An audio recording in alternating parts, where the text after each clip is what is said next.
great halls of their house, there are assembled three who hope to one day be the world's greatest driving heroes.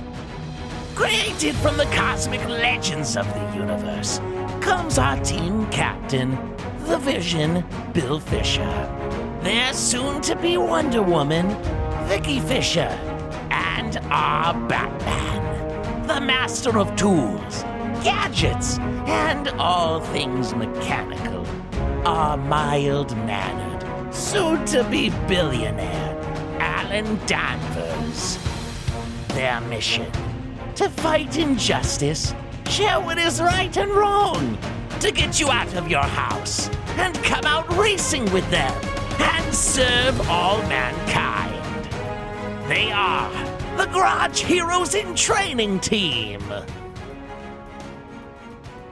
Welcome to the Garage Heroes in Training podcast. I'm going to be your host for this episode, and my name is...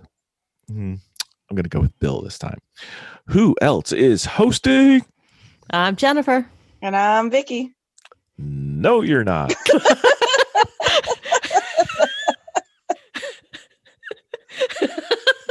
Started off so well. We were on such a streak. They blew it. Yep. Poor Bill. All good things must come to an end. Okay. Next episode, we're starting the streak over. We're going to go for it. We're going to get this right. Anyway, we actually have outlined the entire 2021 into 2022 podcasts.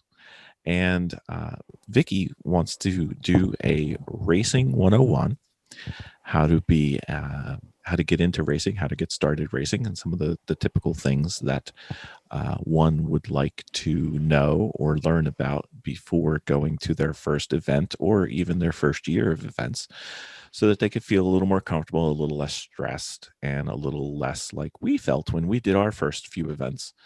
And less running around like a chicken with your head cut off, and a little bit more running around like a chicken with your head. So for those of our listeners who weren't around for our first ever race, Miss Vicki, you were on the team, and Jennifer, you came to the race and watched us run around and thought this was a great idea to get involved with, and came to our second ever race. So care to describe what our first race was like in a few minutes, just to give some background on the debacle that it was? It was awesome. It was. I wasn't driving, and it was awesome. It was just awesome to watch. It was a lot of fun. It was a lot of fun. And we were very, very fortunate to have our car start and finish, which just fed our delusion of starting it. So it was a lot of work. Going out there, we realized that we really weren't drivers and that we were going to need training. So I was driving our car like a street car, and it's very apparent. You were driving it like you were driving down the Jersey Shore trying to pick up chicks. You know what? Honestly, if I could recline the seat, I probably would have. So in my early videos, you could see just how terrible my driving is from the in-car video. It's embarrassing, but it's what you knew, though. Yeah, and it was very easy because we only brought one car, and we had a lot of help. So we figured, hey, our relative motto is, if it's worth doing, it's worth overdoing, and that's when all of our trouble started. So, but anyway, it was very, very enjoyable, and I'm glad that we started this, and it's now a slight addiction. Mm-hmm. So Vicki, your first time ever really on track was in a race car at our first race, and Jennifer, your first time ever on track was at a race car in your first race, which was our second race. And the first race went so well, we decided to bring two cars to our second race because how hard can it be? Yeah. So more the merrier. So what? And a gaggle of teenagers. Right. Yes. because teenagers travel in gaggles, apparently. So just for our listeners, how was it being behind the wheel with 140 cars on the track? Or Jennifer, I think yours was 120, easy. As far as driving, was it mentally, what was your thoughts? The first couple times, actually. the first couple times, I was really slow, did not even know what a line was. A bit intimidated because people were way faster than me. I think there was a level of just survival. I would say that, yeah. Yeah. Just don't hit anything. Yeah. And I remember doing the track walk with our friends, and I just asked, so where do I go to just be out of the way? That was your whole goal. That was my whole goal, is to like just be out of everybody's way. So yeah, that's kind of where I was at. Okay. I think I phrased the question wrong, so I'm going to give you your answer. Okay. And then and I know what I want you to say, but you're not saying it. So let me pull the string. Let me pull the string on your back. Okay. When you guys were on the track, and even I'm not saying even me, but myself, Liam, I'm sure, there is a certain level of anxiety, and then there is a huge level of overwhelmed with all the inputs. Yes. So it's just something you need to be prepared for, and I just wanted you guys to kind of describe that. Well, I have to say that at that point, it has nothing to do with the inputs. Inputs didn't take place then. Yeah, and I think some of that anxiety got a little bit worse as you went on, because you started to realize what you didn't know. I'm talking about all the cars, all the cars. Yes, I mean there was a lot. I mean it's. Let me try and find a way to describe that. How you're overwhelmed with the number of things going on. Spatially, yes. Yes, because But I wouldn't say at that point for our first race, the inputs for the in-car were not the issue, because you don't know what you don't know. Right. Well, you were picking up chicks at the shore too. So, Yeah. So, everything that going on around you, yes, that was more the concern. But having, exactly how my driving skills were going, that just didn't take place until later.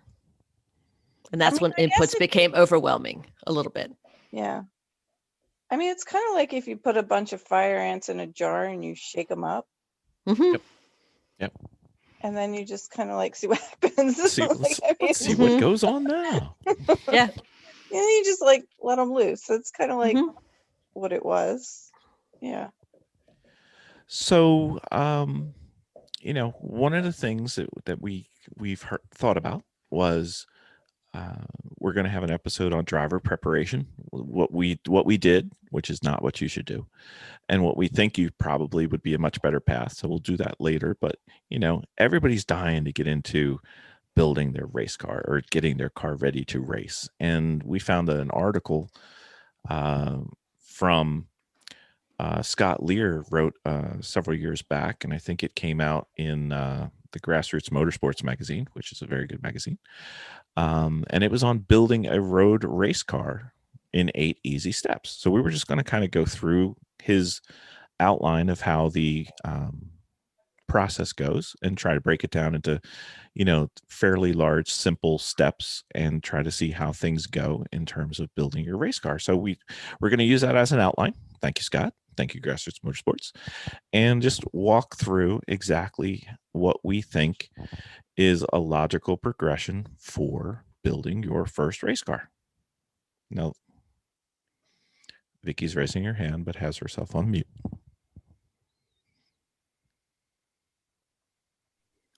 The other thing that I want to bring attention to this series that we're going to start is that we're going to approach it as most economically way to start also, because you can overdo it and find out you're going to have a lot of stuff that you don't need right away. But for a basic start, in the event that something happens, you need more help or more tools or more, you can just ask somebody. They will help you. But this is just the basics to get you going. Right. And we're going to try to make it as straightforward and simple as you can and try to prevent you from wasting time and money on different things that maybe you don't need just yet. Mm-hmm. So first thing that we'd like to do when you're doing this is you need to choose what type of racing series or type of racing that you want to do in order to be able to define what your race car is.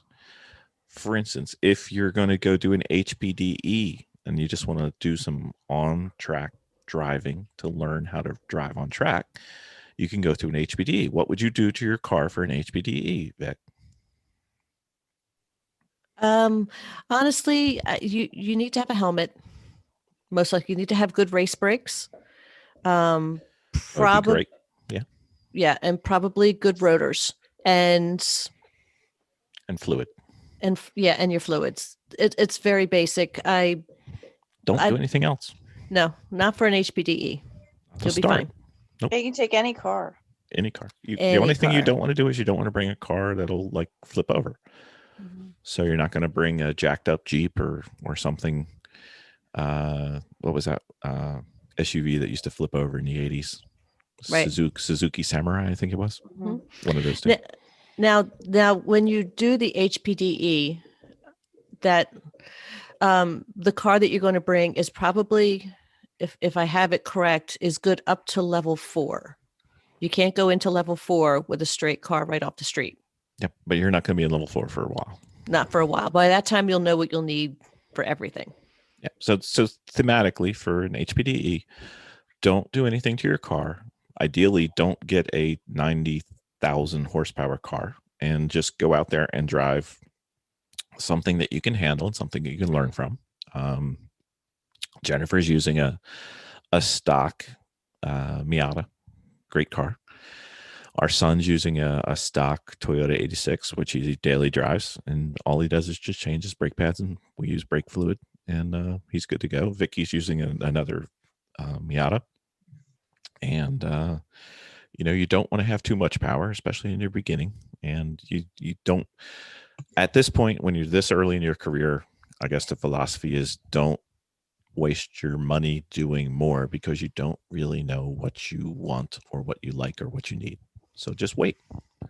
Work on the driving, not the car. However, if you're going to build a race car for a racing series, you may want to have thoughts about, I want to go do autocross, or I want to go do time attack, which is basically a short sprint race where you're not wheel to wheel with somebody else. Or you may want to go do sprint racing, which is wheel to wheel, or you may want to do endurance racing.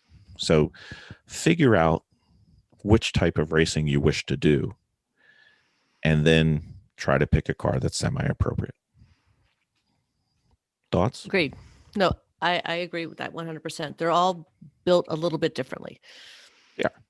And we still haven't, I think we came to a decision, but how many years did it spend? Yeah, we bought a lot of cars. It's been a lot of different cars. Yeah. Yeah. And I'm going to tell you that everybody has a great opinion of a car. Right. It's usually theirs. Yes, exactly. Think about whether you want to do a front wheel or rear wheel. Yeah. Because they drive differently. Yeah. A little bit.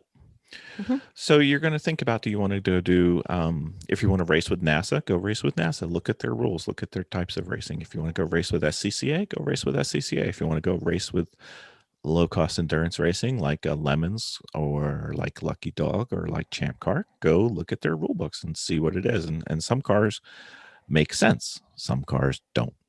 Some cars, you just choose them because you love them. That's fine. Mm-hmm. Now, when we're talking about anything other than Lemons or sprint racing or autocross, it is for starters, for like your very first time out there, it would be a very good idea for you to get some HPDEs or high performance driving education under your belt, so you understand where you're supposed to be. only if you're going up into those levels. You can get away with all that on lemons and all this other stuff is fine. But when you start getting into Champ Car, SCCA, there are more skilled people on the track, and it's not just you can just show up and be on there without creating a little bit of havoc on the track. Lemons and Champ Car, you can go out there without any experience. Like, ideally, we think it would be better if you got some, but that's up to you. And wouldn't you want, like, if you were going to do a build, wouldn't you would probably want a car that parts were easily accessible? Yep, you got to think about that. And cost, because some cars parts cost a lot more than others as far as the type of car it is. So, for instance, a BMW or any European car will run you much higher versus something like maybe a Miata or a Honda, which the parts are cheap and very, very accessible. Yep. I mean, save the exotic, crazy builds for when you're a little bit further down the road. You don't want to go out there and start trying to be the first person to ever race a blah, blah, blah car. Don't go trying to convert that Rolls Royce into a race car, or don't go try and find this 1927 Duesenberg or whatever. Try to stay with the well-trodden areas and try to stay with the classic cars and try to make things as simple as possible. Ideally, you can probably save a lot of time and headaches if you just buy somebody else's car. Absolutely. But some people are going to want to build their car because they're car people. We're more drivers, honestly, to be fair. If you look down at I was going to say our skills, but even beyond skills, I think our interests more towards the driving than to the car. I just like driving cars at their limit. I honestly don't really care if it's a really, really super duper sports car or if it's a family sedan. Don't care. I just like driving it at the limit and having a good time. So what's the first step once you've said, hey, I found this car? It's probably going to be relatively cheap. It's probably going to be relatively unloved or uncared for if it's relatively cheap. So what's the first thing you guys should think we should do when you get a car? Clean her up. Well, I would emphasize more so. I just put a bigger emphasis on, if you can buy somebody else's race car, do that first. Absolutely 100%. It'll already have the roll cage in, already have the proper seats in. It'll all have all your basics except for the add-ons. Technical inspection. Right, exactly. And that's a good base to start off of, because you'll start understanding how things are set up in the car. Now, if you're dead set on building something on your own, you want to go a different way, as Jennifer said, you go ahead and find your car and you clean it up. Okay. So for this demonstration, let's pick one. Let's just say somebody really likes BMWs and they want to go race a spec E46. E46 is a 2000 to early 2000s BMW 3 Series. If you're going to find one, you can find them for a couple $1,000s. If they're really beat up, you can find them for a few $100s. The first thing you would go do once you find one that looks like it's within your scope and time frame and price range is go clean it up, because it's probably not going to be showroom quality from the dealer, fresh out of being detailed. Right.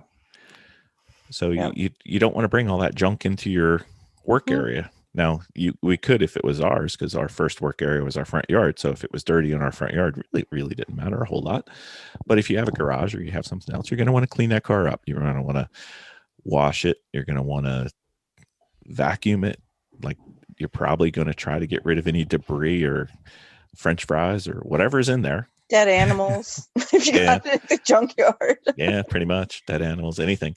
And you're going to want to scrape it and get it basically clean, because you're going to care for a race car. Ideally, you care what it looks like, but really the first priority is the structure. You want it to be strong, solid. And if you clean it up, you can see if there's any holes, if there's any missing metal, if there's, whatever it is that could be a problem. At least you'll know about it because you can see it and it's clean. I guess it's just like a house. You want to look for something with good bones if you're going to buy a used house, like something you can build on. Yep.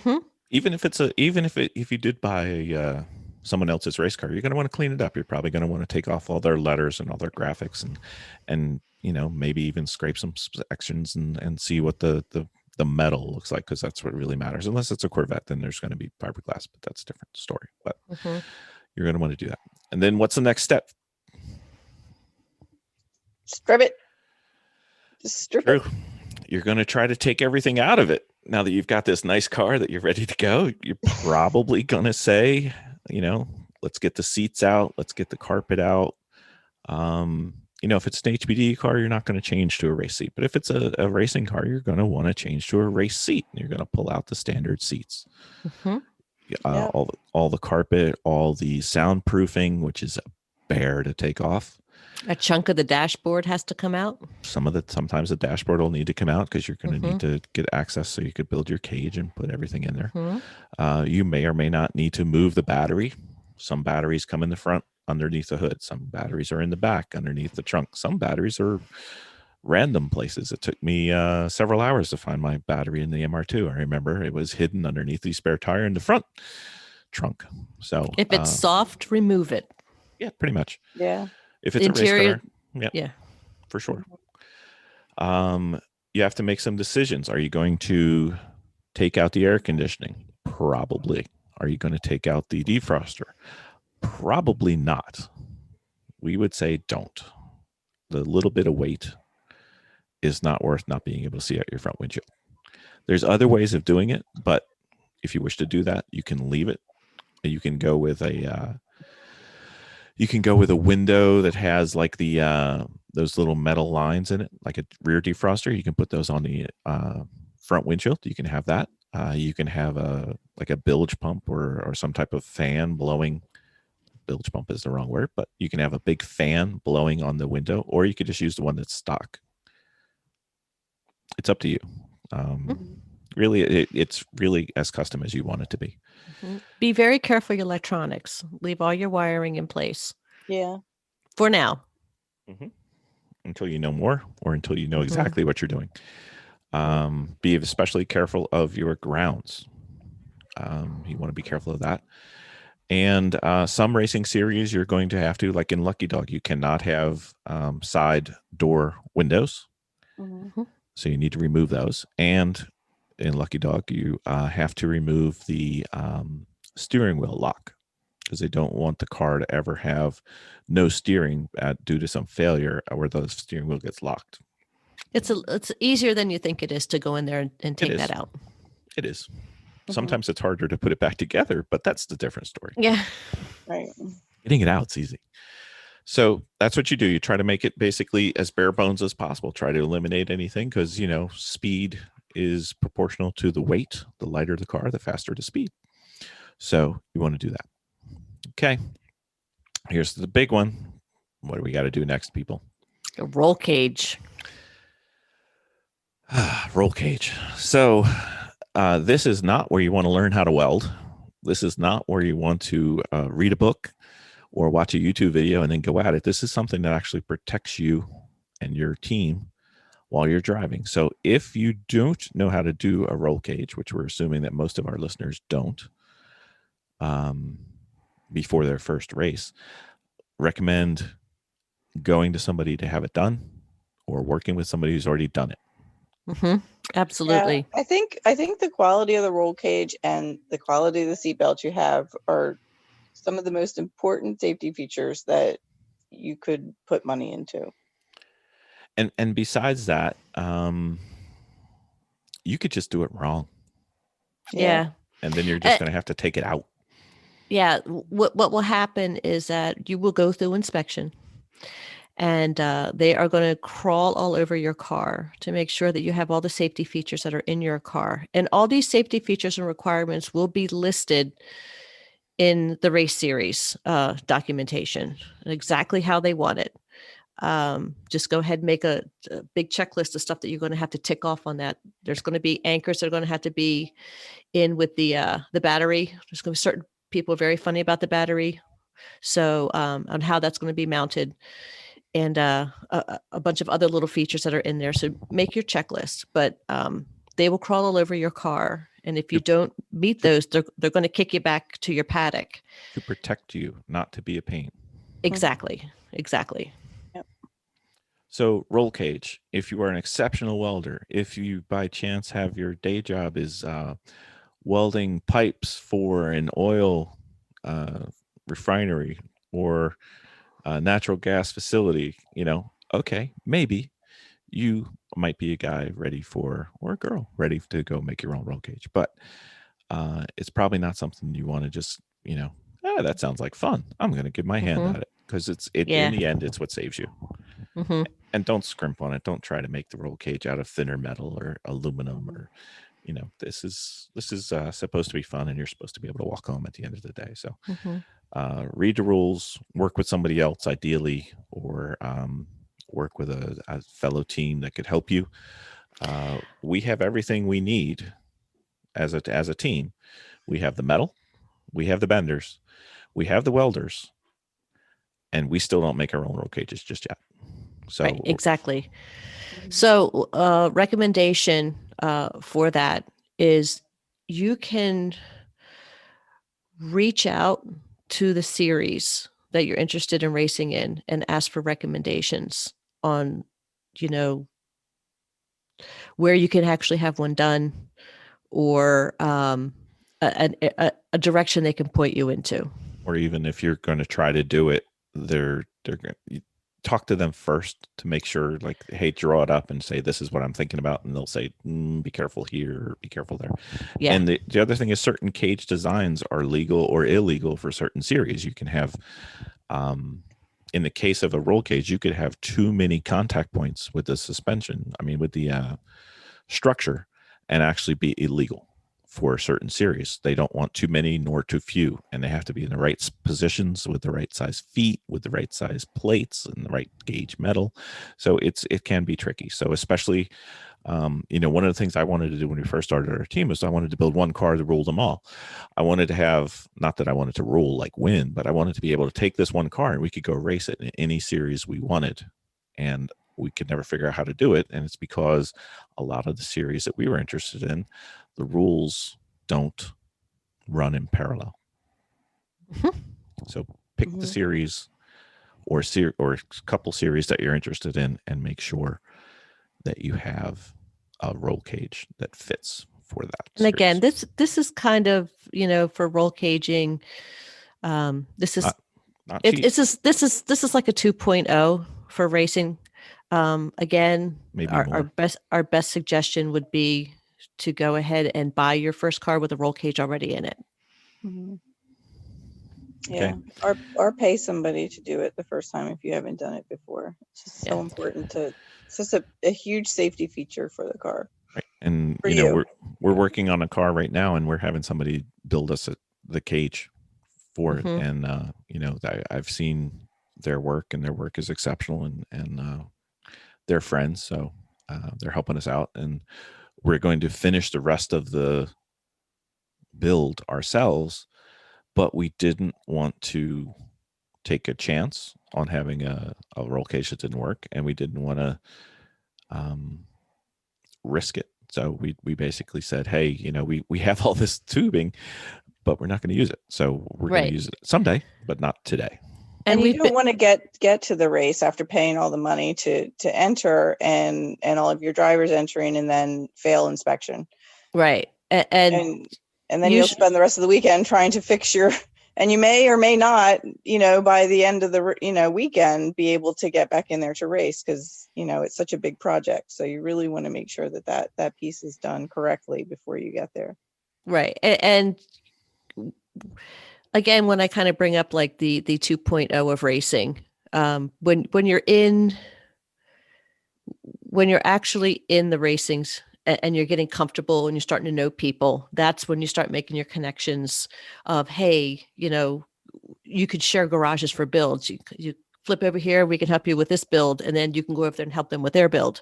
Stuff like that starts to happen. So, and that's where you would most likely find your people to help you build a roll cage, which is again why I recommend buying the car first. Okay. So for those of you keeping score at home, Vicki wants you to buy a car.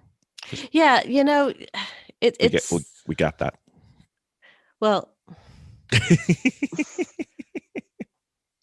just playing with you, Vic. I know you're playing. The other thing What's the is, tub looking? Just kidding. I know. Here comes the tub. The thing is, yeah. Pick a car. If you're going to buy a used car, though, one thing that we made the mistake of, we bought a race car. It was for a different series, a different type of racing. It had nothing to do with what we were trying to do and wasn't appropriate. So we threw it out, literally. I tried to get somebody to scrap it, and he said, "Yeah, it'll cost you $200 for me to go scrap it because there's nothing left." So if you're going to race in lemons or race in an endurance series, Lucky Dog, whatever, try to get a car that's gone through that series. If you're going to go do a Spec E46, it wouldn't make sense to go buy a Honda that raced in another series. You want to race a BMW, choose the car. If you're going to follow, which we all support, buying a car that's already raced in that series. If you're going to race in Spec Miata, buy a Spec Miata. If you're going to race in Spec E46, buy an E46 BMW. If you're going to race in Honda Challenge, go buy a Honda that raced in Honda Challenge.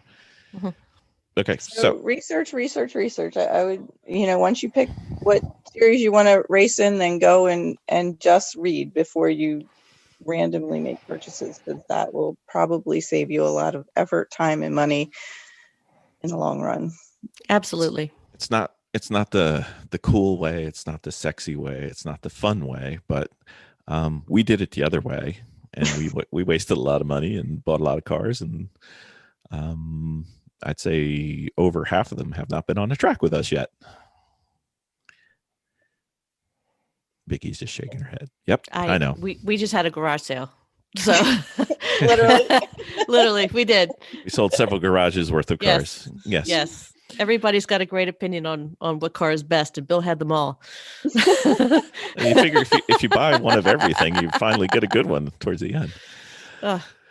Okay, so or when it can be an and. It's worth overdoing. It's worth doing.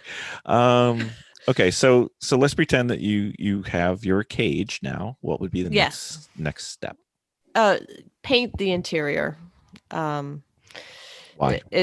Well, what you want to do is first of all, you want to cover up any rust or whatever, but it also makes it easier for you to find things when you drop them on the floor, and preferably would be like a lighter shade of gray or a shade of gray or white or anything of a lighter color. You'll be able to find things if you don't want it to be them. too glossy, so you don't want to get reflections. No. You don't want it to be too complicated. We had a friend who was on the podcast, and she decided that she was going to paint her roll cage one color and her interior another color. While it looked fantastic, she took a couple day project and made it into a several week project because masking and taping, and it was not pretty. Are you referring to us? No, not us. Because we did that. Yes. No, I was talking about somebody else. But okay. But try to make it simple. You don't want it to be too glary, so you don't get sunlight or reflections, and you don't want it to be too dark, so it's not like you're getting into a cavern. Whitish, grayish, always good. They're the standards for a reason. Rust-Oleum. Right. And sometimes when you go into a certain race series like a Lemons or maybe even like a sprint racing, it's not overly necessary, but it is, just to make things in your life easier while everything's already ripped out of that car, just go ahead and just paint it. It's just easier to keep clean. Which doesn't sound very serious for a race car, but it's pretty important to keep your car clean. The big things, don't it's as with every painting project ever, it's all prep. Don't paint your electronics, don't paint your wires, don't paint your speedometer. Don't paint the steering wheel. Just paint metal. Yeah, metal's good. Don't if you want your car to look super cool and you're using your armor all and you want your plastics and your rubbers to be nice and shiny, do not armor all your clutch pedal or your brake pedal or your tires. Yeah. Never armor all your tires. They get slippery. Yes. So, okay. So now I've got my race car. I picked it out. I've got my E46. I've got my nice roll cage. It's looking spectacular. I have now painted my interior. What would be the next thing that you need to do, which you should have already done, but you should do it again here? Obey the law. Obey the laws. So you want to read the rules. Make sure you haven't missed something. Take notes. I I'm a list guy. Don't know if anybody ever noticed that. I would actually take and make a list of every single thing that the rule says I need to do. I personally like to put a big circle next to it on the left-hand side in the margin. And then until that's done, when it's done, I cross it out. Until it's not done, I have this big open circle that drives me absolutely batty. Try to make a list. Try to make sure you don't miss anything. Lists are awesome for racing. Mm-hmm. So each of the different places has different rules, and you gotta. So go ahead. Bill had come up. Speaking of your lists, Bill had come up with a really good technique that works for us now, because we kept making lists, and lists kept getting shuffled, lost. We put them on whiteboards. They kept getting shuffled and lost because of how much stuff we had going on. But we came up with a system where we take blue painter's tape and we put them on the window or on the windshield or something. And each piece has something that has to get done to the car. And it's all horizontal going down. And when it's finished, we turn it sideways. So the person that is coming in next knows that job is done. And we don't have to really worry about crossing it off or whatever. It's not done until it's turned sideways. And then we agreed over the summer that we're going to put your initials next to it. So that way we can go back and see who did what. And the job sticks with the car. So there's no guessing. Right. And we stopped just finishing it and ripping it off the car, because then we couldn't remember if it was done, because we have a lot of people on our team and a lot of people doing work. And it's like, did somebody do this? Oh, I don't know. And you wasted a lot of time. So if it's as simple as torque lug nuts, if you've got a horizontal tape that says torque lug nuts, when it's done, let's say Liam does it, he puts an LF next to it, he tears the tape off, and instead of it being horizontal so you can read it easily, he puts it vertical, and we know that Liam torqued the lug nuts. So if we get back there and we end up finding out that, the wheel fell off, we can go make sure that Liam which it did. Yes, we can. Not saying Liam did it, but anyway, we can go look back and say, hey, Liam, the wheel kind of fell off, so we got to make sure that something wasn't right, so we try to make it ourselves better. And we make enough errors where every error we try to learn from, and that's one way we're trying to do it. Yeah. So we had this problem because our garage grew and our team grew, as Bill was saying, and it was almost like people were working like ships in the night type of thing. That one was coming, one was going. The left hand didn't know what the right hand was doing. Even though we had lists, they didn't know where the last person let off to move on to the next project. So this is what we had decided to do. And it actually started working because we started having a lot of inconsistencies in our work, and things started happening to the cars because I thought they did that job. Well, I thought you did that job. So nobody did it. And either they did it or they did it halfway and it wasn't complete. So this solved that problem for us. And the other nice thing is, Jennifer doesn't live close to us. She's like 2.5, 3 hours away. But when she comes up with Jim or Jacob or son Jimmy or whoever, they can easily go into, after being away for several weeks, they can easily go into the garage, take a peek at what's on the list, and say, oh, I can do that. On the car. Right. This is what this car requires. Right. So that's the reason why, if you see some of the pictures on Instagram, our cars look like they're just been battered by blue painter's tape. We'd really love to get painter's tape that doesn't stick, but it's a different color because it's a lot easier to draw on. But we only find blue so far. But we're working on it. Anybody knows And I where will we say can. we're still learning, and not everybody. Like, I'm probably the least efficient person as far as mechanics come, but there are some things that I can do, but there's a lot I can't do. So I can just go around and look and see what I can do and just do those things. So it is really a good system. So far, it seems to be working for us, I think. Mm-hmm. All right, Miss Jen, what do you do after you've done your review? You know what your car's requirements are. What's the next thing that looks like it would be a good plan? This would just be the regular maintenance, Mr. Bill. I like regular maintenance. That's a good idea. Yeah. So that's as simple as, oil change, brake fluid, brake pads, check your fluids, check your alignment, check your tires. Do they have tread? If they're slicks, they shouldn't. If they're not slicks, they should. Crazy things. Mm-hmm. Wow. You guys really went into detail on that one. Well, this is an area where I'm still learning. I'm still having my ahas because I didn't realize that there is we kept having issues with our power steering, and I didn't realize that also needs to be tended to. And I don't think it was until this year, which we're our third year in. Fourth year now. Yeah, we're entering into our fourth year, and I came in with zero automotive experience. I didn't even change a tire. Mm-hmm. Now I just finished putting struts on my car, and we're getting ready to do a wheel alignment on it. And now internal.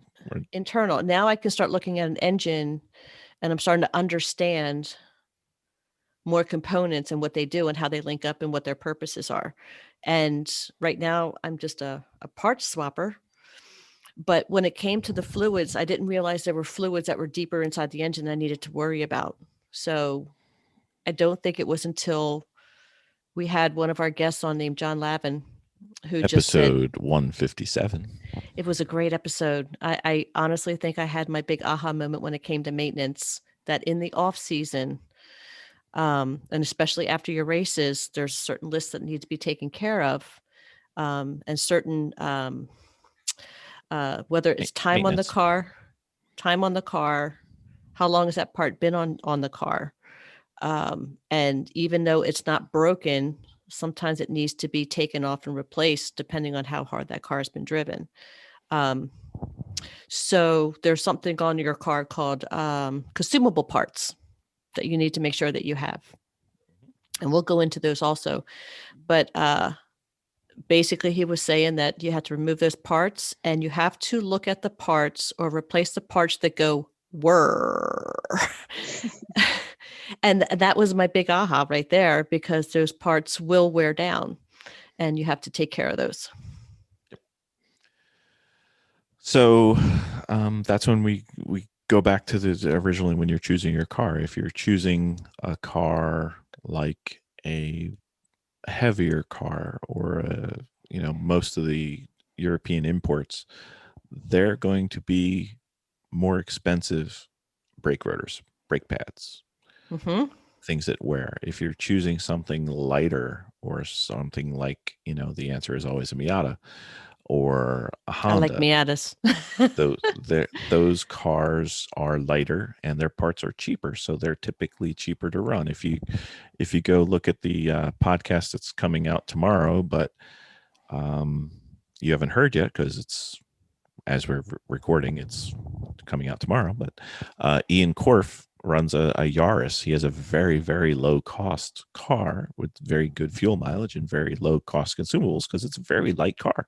He still has a blast out there, but his running costs are much cheaper. So you have to take a look at that. And if you sit there and say, well, I can afford blah, blah, blah, chop your blah, blah, blah in half and expect it to be more. So try to under club and, plan on spending less, and don't worry, you'll spend more. It's easy, really easy. There's a great person that does podcasts on how to run cars and parts cheaply. And what is that? No Money Motorsports, but it's not a No podcast. Money Motorsports. Not Okay. a podcast. Who's gonna Okay. come It's on a too. website. Yes. Yeah. He has a great insight on how to manage a race team in it, effectively and cost effectively. You don't have to make an expensive port really expensive. It's kind of like when you go to Hawaii. You can spend as much money as you want, but you don't have to. Mm-hmm. Okay. Next. Most important. What do we got? Safe and sound and fire resistant too. Right. Mm-hmm. Never, ever, ever skimp on your safety. Never. Ever. No. It's literally what keeps you safe. Mm-hmm. See how I put that together for him, just in case I it did. Yeah. I did. Yeah. I feel safer in a race car than I do feel on driving on the street. Mm-hmm. Yep. Absolutely. Because I know the people that are in those cars are highly focused, and I know that all my gear that's on me and around me will keep me safe. And nobody's texting. Exactly. Nobody's cruising Instagram or Twitter if you're on a racetrack. Mm-hmm. Right. And you tend to all be going in the same direction almost all the time. Mm-hmm.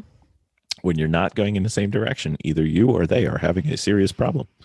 Right. And also keep in mind on skimping on your, to not skimp on your safety gear is that it's not a matter of if you're going to have an accident. It's a matter of when. You will at some point wreck your car or have somebody hit it, or you will go off track. It will happen. Doesn't matter how good you are. It does not matter. So make sure that gear is, and don't freak out about it. It's part of the cycle of racing. Yep. Mm-hmm. So that includes things that are very easy to see, like your helmet, your Mm-hmm. race suit, your Hans device. But it also includes the little things like the bolt that holds your seat into the car, Mm-hmm. the anchor point for your harness. If you have really good harnesses and everything is absolutely 100% perfect and it's tied to your car with a zip tie, when you get into an accident, that zip tie is going to break and you will go through your front windshield, which is not the desired response. Yeah, there's some pretty gnarly videos out there of not good seatbelt scenarios. Mm-hmm. And you can see exactly what happened. Your Hans is a very, very important piece of your gear, which is what sits on your shoulders and attaches to your helmet so you don't end up with whiplash or something worse. So, and the way that your seatbelts fit on that have to be done correctly. You got to make sure your seatbelts are on that Hans properly. And that's usually where the gnarly stuff happens, is people just really aren't paying attention or just aren't securing themselves in their seat enough. And go ahead, Bill. So for our racing, if anybody's ever done any go-karting, they typically have like a little soft neck brace. It's almost like a cushion. For the racing that we typically do when we're in a race car, we typically wear what's called a Hans device, which stands for head and neck restraint system or something like that. It used to be a brand name, and then it's kind of like Xerox. It's like making a copy. There's lots of different places that sell these devices. And what it does is it links your head to your neck and shoulders, trying to strengthen the neck, which is the weak part, and keeps your head from either going forward or backward or sideways in case of any accidents or incidents. And it prevents any strain or potential injuries to your neck, and works pretty well. And your head does turn in small increments. So it doesn't totally lock you in, but it does enough to where you are not going to move. So, yes. To keep our geek cred, it's not Michael Keaton Batman. It's more Yes, exactly. because he couldn't turn his head at all. It's more Christian Bale Batman who could turn his head a little bit. So, and they have Hans devices too that come down to your chest. Also, yes, they have for use different with the kinds. 3-point. So, but yes. So seats also important. There's lots of different things that you're not being nickeled and dimed with your safety, but every little piece of it matters. It's a system. It's not a component. Like you can have the best harness in the world, and if it's not attached to you or doesn't fit you well or isn't attached to the car well, it's not doing you any good. No. We also have our fire systems. We do. Yes. And for certain series, you'll need to have a fire extinguisher. For other systems, you'll need to have a fire suppression system. We have our fire suppression in our series, and there are 2 handles that you pull from, one inside the car and then one outside the car. And so the driver would pull the one inside, and a safety worker comes over to the car would pull the one outside, just in case something's wrong with the driver.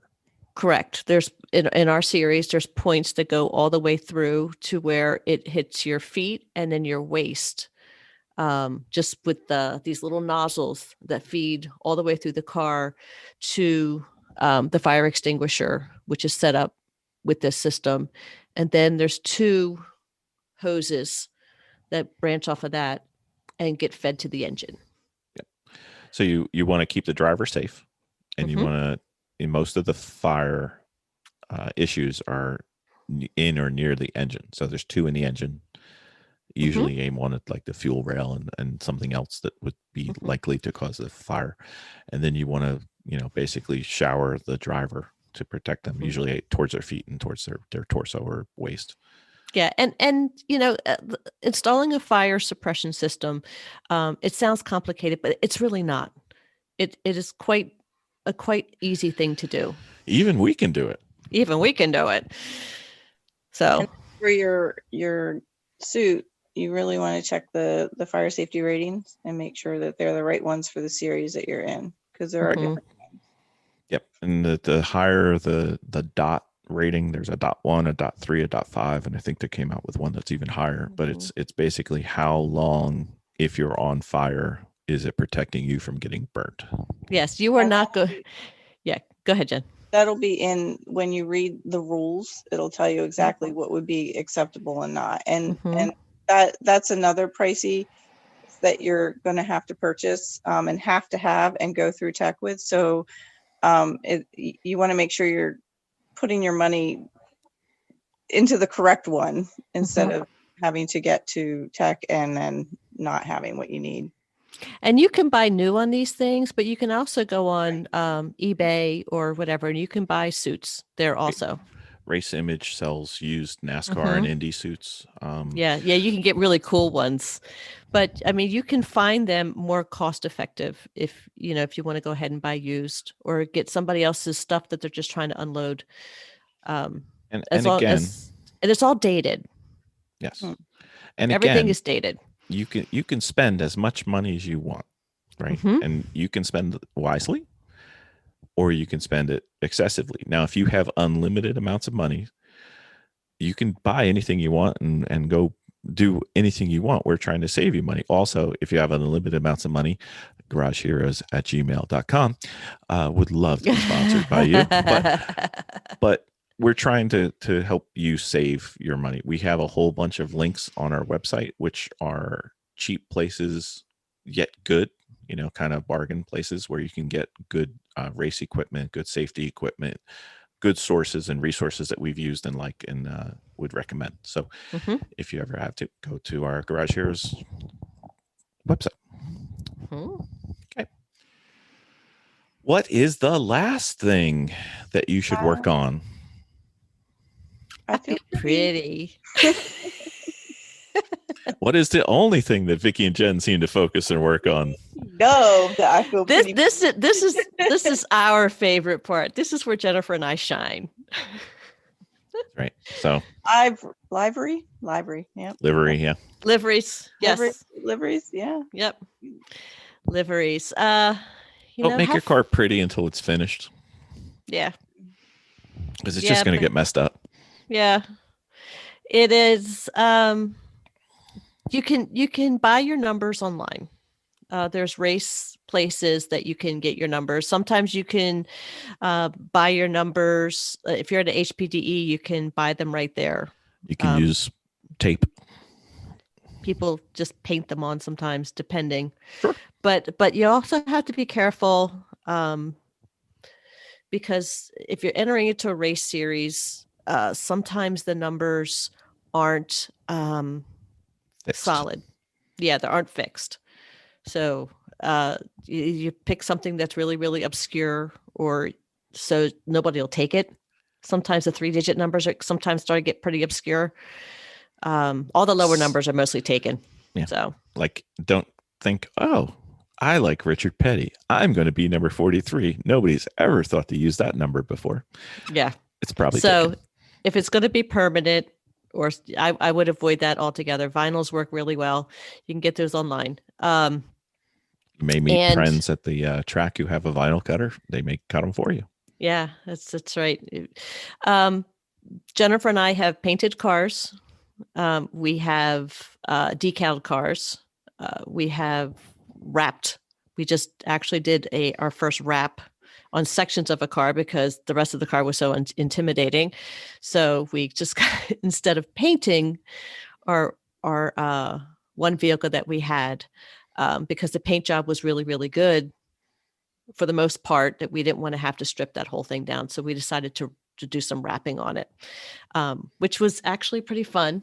And then it allowed us to change it in the future. You plastadipped a car. I plastadipped a car. I would never recommend that. Spray rattle can spray plasti dip.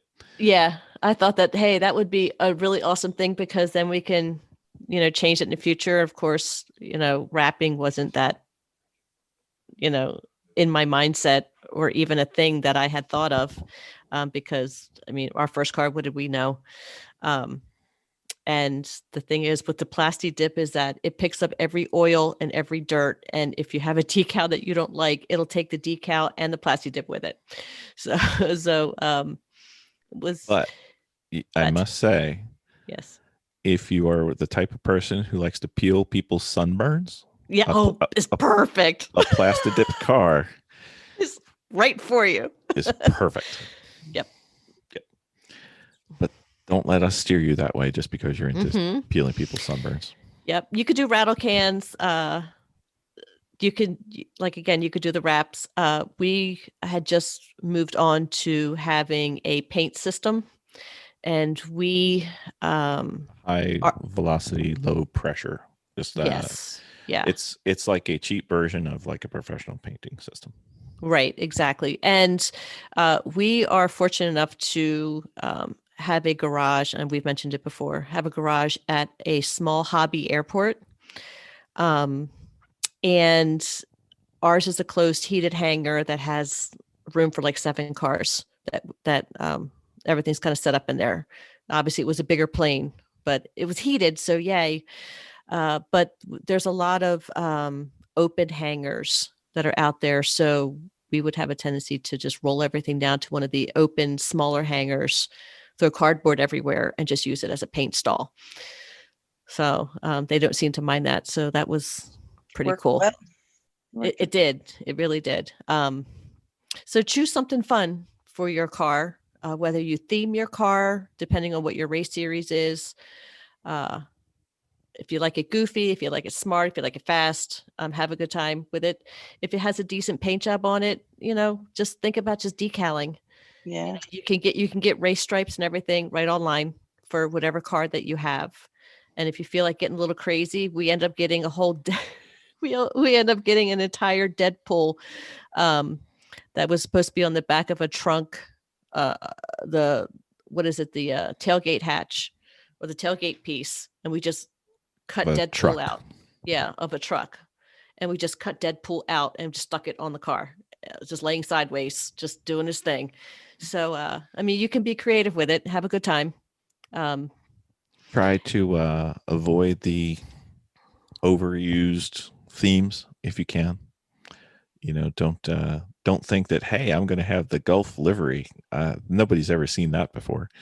Don't try to have like the unless you're doing it for humor. You know what? Just be yourself. Just let your freak flag fly.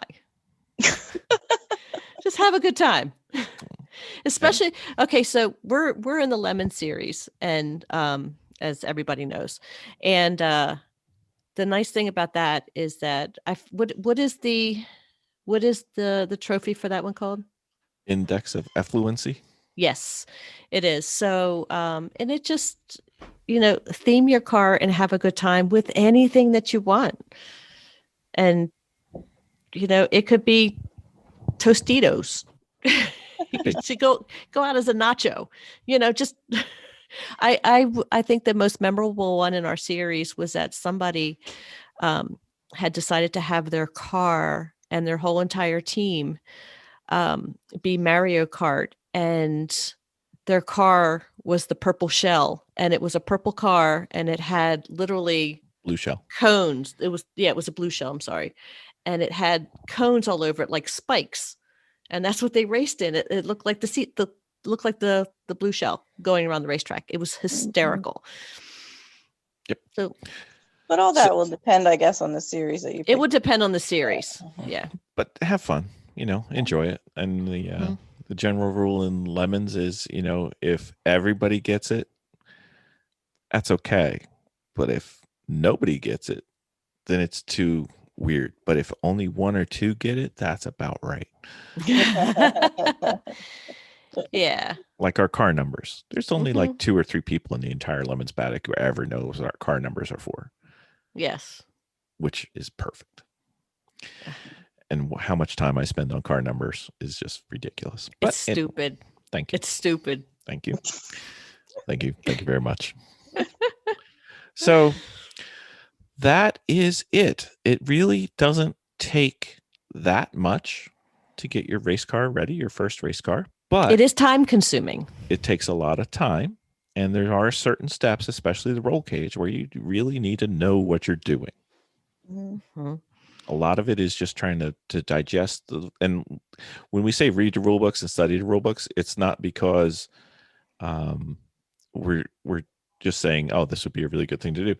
Especially when you're new, you can read these rule books and you have no idea what they're saying. We were at a particular race, and a group of young kids came up, and they had built their car, and their roll cage failed, and wasn't fixable. Was not fixable, and they tore that sucker right out. And they end up building another one? Yeah, they did get on the. They ended up on the track. Yep. I think it. Yeah. Yep.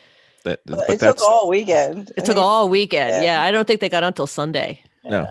And remember, you may win the "You Got Screwed" award or most heroic fix, but it's a whole lot cheaper to build a cage right the first time, and it's really, really cheaper to build a cage and not have paid for all that track time.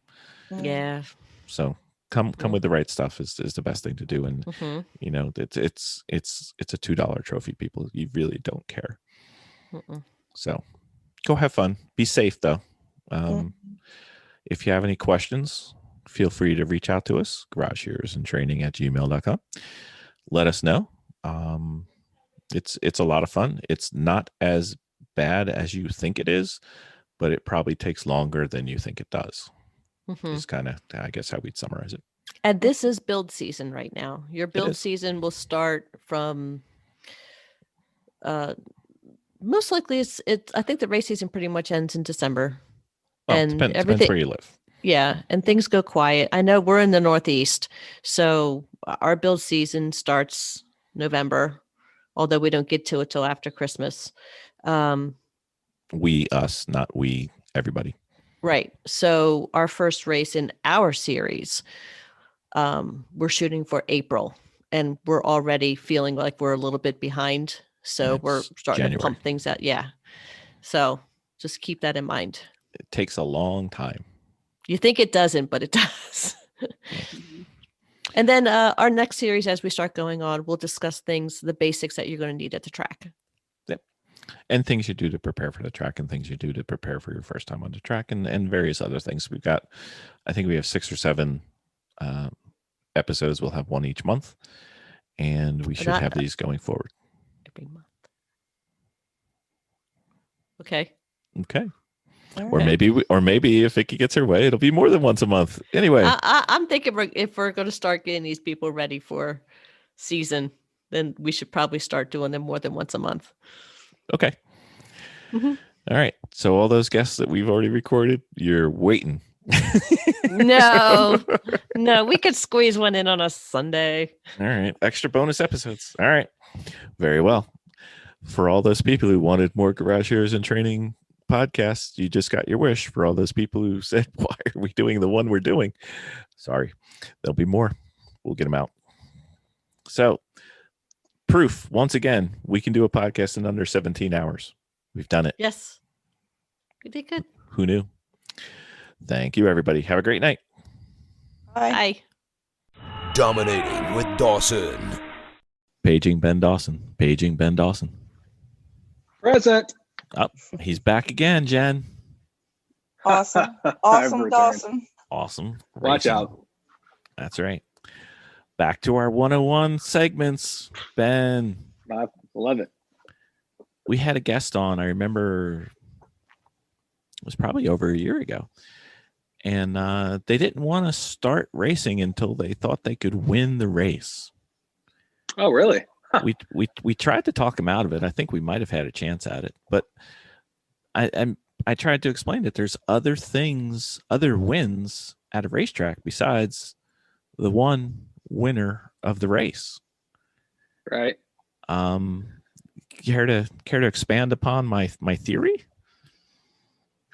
Well, sure. So just to make sure I understand what you're talking about, you're talking about somebody who didn't want to go to even do a DE? Yeah. Or is this somebody who was doing DEs? Sorry, go ahead. They didn't want to start racing until they were ready to win. Yeah, I mean, to me, the thought of winning races is very far from anything I'm thinking about when I go to the track. It's nice. It's fun to do. But for me, the win is going to the track and getting to drive my car at all. And people have different focuses. But one of mine is not really results or anything like that. But there are people who are really obsessed with it. I mean, you ask anybody who's running around trying to catch every SCCA majors race in their class and spending a ton of money. It's important to them. So I don't know. It's my own personal priority is to get out there and do it. And if I waited around until I felt like I could win a race, I would have to. How would you learn how to drive? How would you even just be ready to go win a race? I don't even get that mentality. The fun is getting fast and going to getting on the track at all. I don't know. Does that make sense? It does. Jennifer, what wins do you have when you go to the track? When you walk away from a race or track day or whatever, and you feel like you won, since I know for a fact that you and I have never won a race. Do you ever feel like you win? Is there something else that, wow, I'm really happy I came? Or yeah, I mean, every time I go, I'm happy I came. I mean, what are you talking about specifically? Well, I mean, driving, the way the team goes. Well, absolutely. I mean, a lot of times I feel the best, I guess, when I personally improve. So I'm never there to like really race anybody. It's just me trying to improve my driving. So if I feel at the end of the DE or race or whatever that I did well, then I go away feeling happy. So getting better is a win. It is a win for me. That makes a lot of sense. Yeah, it does. Absolutely. One of the ones that occurs to me while I was thinking about this is sometimes the win is in getting in the people I get to drive the car with. It's what we're talking about an endurance race weekend. There have been times where our own team has gotten to bring in some friends. When one of our teammates couldn't make a race, it gives a chance to bring in somebody we wanted to hang out with or haven't seen for a while. And so we've gotten to do that a lot. And I get way more excited about the fact that I'm going to get to race with Ian Corf or something like that, or go down and share a car with my buddy Blake. That's way more fun to me. The fact that I'm going to go do this with somebody I really like more so than what we do on the track as far as results or what we're driving. or maybe even getting somebody who you know has been interested in it and getting them out there for the first time. That's a huge one for us. I mean, I mean, my entire team, I radicalized my entire team. None of them were racing cars before they knew me. That's right. And then you got the little things like, you know, I always think that it's a win if I learn something. And trust me, I've learned something every single time I've been there. Or maybe it could be one turn. Maybe it could be a new braking technique. Or maybe it could be a racecraft stuff, which is how you pass people. I mean, there's if you break it down, every single turn can be a win. It can. I think you just touched on something that's very important when we're talking about folks hearing this who are thinking about getting started driving, or they're headed to their first event and not really knowing what to expect. One of the things, don't expect trophies or anything like that, because that doesn't really matter, and that's not what we're doing when we first start driving. But but expect a bunch of little wins. Expect a rash of little wins all the time, because every little accomplishment, it feels pretty big. You know, I'm really starting to nail this one turn that was giving me trouble. Oh, I kind of know where the track is going in general. I mean, there are a lot of little wins and a lot of little things, a little payoffs that you get, especially early on, I think, in your track career. It's something to be excited about and look forward to. It's just like opening little presents all the time. And I've been doing this more than 15 years, less than 20. and I still feel like, you know, just being at the track is a win. And I still learn a lot of stuff every time I go. So I'm still opening little presents. I'm not jaded to this process at all. I still love everything about it. And I'm constantly learning too. And, you know, the robot in me despises that I actually feel things, but whenever our team finishes a race, an endurance race, huge happiness. It doesn't happen as often as we'd like, but huge happiness. And, you know, it's like a little micro party. And yeah, it's for sure. I mean, for us, driving the car on a trailer under its own power is its own win, and plenty good result for us. We're excited about that. Absolutely. And, you know, the thing that makes me go is I'm not a car guy in the mechanical. I like cars, but I really love driving. And being able to go around a turn without having to look for flashing blue or red lights behind me and go as fast as I possibly can and feel the G-forces going to the side, know that I got, you know, the occasional every time, once in a while, when I get everything out of a turn, that'll get me back every time. Yeah. Every single time. I'm so excited for the people hearing this who are just about to embark on this thing that's had me totally hooked and addicted for years. It's great. I mean, make sure if you don't have a great job now, start working on promotions and stuff. You might need a little money to do it, but it's so much fun. It is. You know what else is a big win for me? Getting to see Jen get out there on that track, because, you know, that was fun. Yeah, I 100% know what you're talking about. It was when we got Danielle in our race car and got her racing for her very first car race. I was just so, more than anything else about the weekend, I was excited to see my friend jump out and get to start competing for the first time. That was such a huge win for us. Yep. Jen, I don't know if you remember this one big win that you had, but you were stuck on the hill. I was. See, this is the perfect example. If I can do it, anybody can do it. A lot of little wins early on there, right? But you won. Couldn't even get up the hill. I had a whole cheering section, including the flaggers. The flaggers gave funny. her the wave when she went by. It was pathetic, but it was fun. It was fun. Yep, lots of little wins. Lots of little wins. So once again, if you're only focused on winning the race, let me assure you, I'm going to burst your bubble, that when you come in to the race for the first time, you have zero chance of winning. None. Pretty much. Yeah, I think I won a kart race like within my first season, but there was months and months and months before I had to even won a heat race. But it wasn't your first race. It takes a while. So absolutely not. My first race, I got lapped like 30 times in a 20-lap race. Exactly. So just wash that away and break it down. It's one of those things. Like if you look at your education, right? Whether you finished high school, didn't finish high school, finished college, didn't finish college, whatever. If you look at it after you're done, you sit there and say, wow, that wasn't so bad. But if you were to be a kindergartner looking at all the homework and all the papers and all the reports and all the tests that you have to do, you would just stop because it's overwhelming. Just do the work. Just go to the track and try it. Yeah. It will suck you in. That's a weird mindset that you're describing, somebody who just doesn't want to go do any of this until they're completely ready to win. I mean, I can understand wanting to get good at driving before you want to start competing. Like, I don't want to, go take comp school for club racing or whatever until I've done the X, Y, or Z. That's a little bit different, but yeah, and I can also understand maybe thinking that you don't want to go to the actual in real life track until you've done a bunch of work on a sim, which is also what just accidentally occurred in my life, just from being a poor college student and being obsessed with racing before I even knew you could go drive at a track. But I say that to say you can do a lot of things away from the track and then show up and probably be more competitive. But I would never use the excuse of, well, if I can't just win out of the gate, I'm not going to show up. That's crazy. There's so many more wins all along the way, from the beginning to, I guess, the end, because they're still just like, whenever I'm at the track, it's mostly win. Enjoy the process. The journey's the fun part. And don't you even find, like, even with one of our episodes with Race Bar, they went in it for fun, and then they got really competitive, and then they just kind of circled back, and now it's just like, winning's not an issue.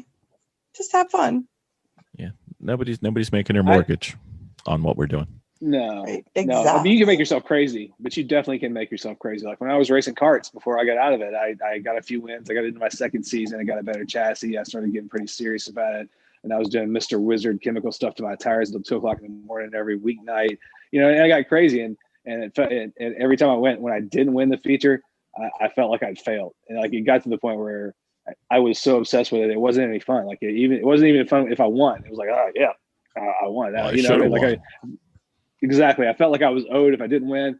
And so once I realized that, I sold all my karting stuff and decided to get into cars. And I told myself forever that I would never let myself get that obsessed with winning. And I don't even know why I did. I'm not even that competitive in that way. But it can get away from you. And if you head in with that mindset, it's not going to be that fun. And you're probably not going to be that fun to be around. No. But you can be competitive, but not. But even against yourself, like I kind of feel like I'm competitive, but I'm trying to like beat my last time or better myself. You know what I mean? So that you can. I let it get away from me. This is you can be competitive. This is just a me problem. I let it get way away from me, and it got too twisted. I'm still competitive. Like I'm next to you on the racetrack. I'm going to drive faster than you and make a point of it. But I just made it that for me, the desire to win got so twisted that it sucked all the fun out of even not winning. So that's when I had to take a step back from that discipline of motorsport. So there's fun things besides winning, huh? Yeah, definitely. Most of the stuff that's not winning is fun. Yeah, I futilely tried to explain that, there's 140 cars in a race. There's only one winner. It's not a lot of good odds there. So anyway, All right, go have fun. Enjoy the process. Enjoy the driving. Enjoy the friends. Enjoy the paddock. Come over and enjoy hanging out. We'll have fun. Yeah, we'll show you fun things. Definitely. Watch out for Race Bar, though. Come on out. Yeah, watch out for Race Bar, but come on out.